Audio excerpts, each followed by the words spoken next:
Today we reveal the UAE's future stars that were honoured at the Arabian Business Achievement Awards last week. You're watching Inside AB, I'm Jeremy Lawrence and I'm joined here in the studio by Shruthi Nair. Shruthi, we were both at the awards last week and we had this wonderful cast of future stars that we selected with us.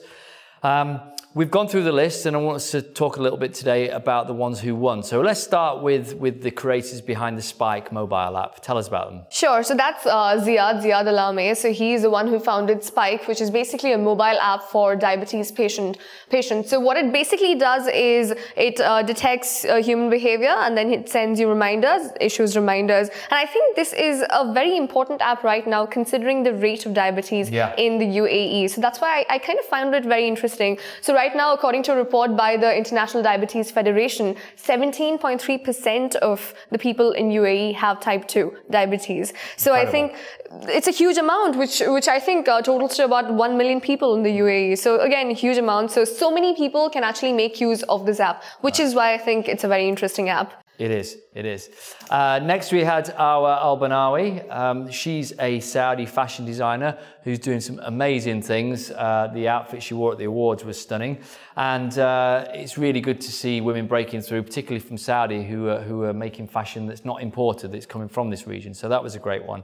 You want to take the next one, which I believe is another mobile app? Yes, that's correct. And this is Basim Al-Baladi. So he's the one who created Labai. And the reason why this app is actually special is because it deals with mental health issues, which is still considered a taboo topic in the region, essentially. So it basically provides accessibility to psychotherapy with full confidentiality. So a very interesting app. So, well, in this region where mental health isn't really discussed too much, the government of the UAE is also doing quite a lot to push mental health. So I think it goes in line with that. So I was just reading a report about the Dubai Health Authority, which has just released its Dubai Health Strategy for 2016 to 2021, which you can actually go on the Arabian Business website, which is arabianbusiness.com, and just go through the entire strategy and you'll be amazed to see the initiatives taken by the government.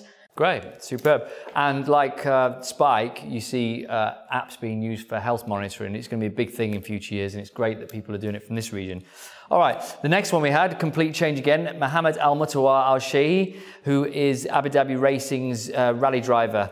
And he's won many, many awards during his career for the past 10 years. So he's been racing since he was a teenager. And he's got a big future ahead of him. And he says his last victory, he said he was doing that for Sheikh Zayed and for the country. So great to see someone flying the flag for the nation in that regard. And then the next one, I'll talk about this one if you don't mind, Shruthi, because it's a favourite of mine, the Ulite team.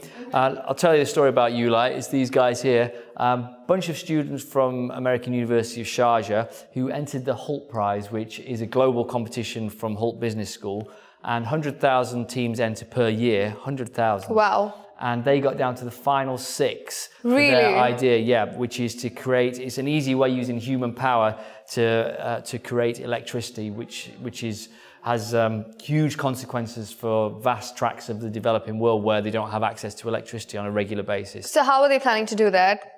They've got like a generator that you can basically wind up yourself. So if the power goes out, you can at least get the fridge working or the lights on. Right. And especially the fridge is actually a very, very major thing. Speaking of diabetes, because there's certain medicines that need to be kept cold. Correct, yeah. So if they're not cold, they don't work, and then people literally can die. So the idea that these guys had is phenomenal, and we wish to make every success in the future with that business. That's interesting, kinetic energy to electrical energy. So they're actually doing it and they've presented it in the Hult Prize as well.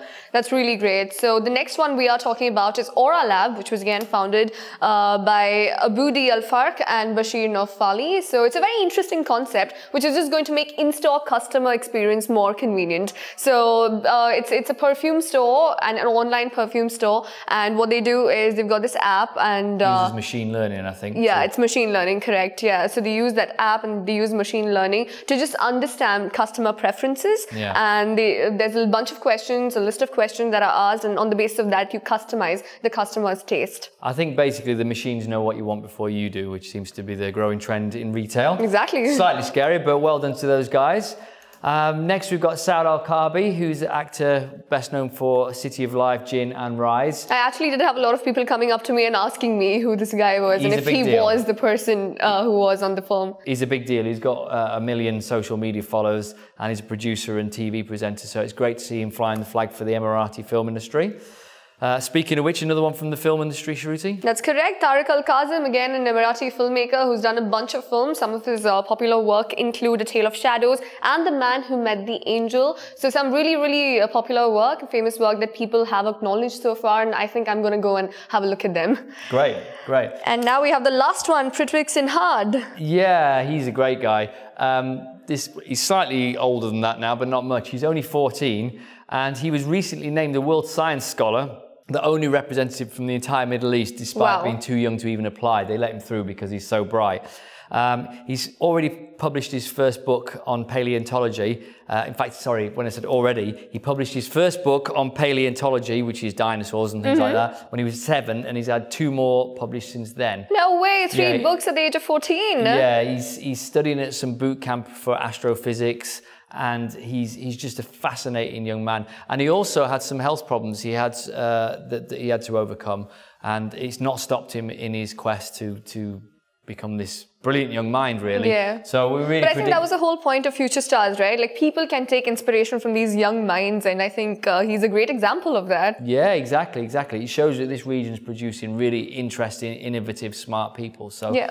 Good luck to him and to all the rest of them. I agree. So yeah, this is our bunch. These are the winners of the Future Stars. Over to you, Jeremy. Yeah.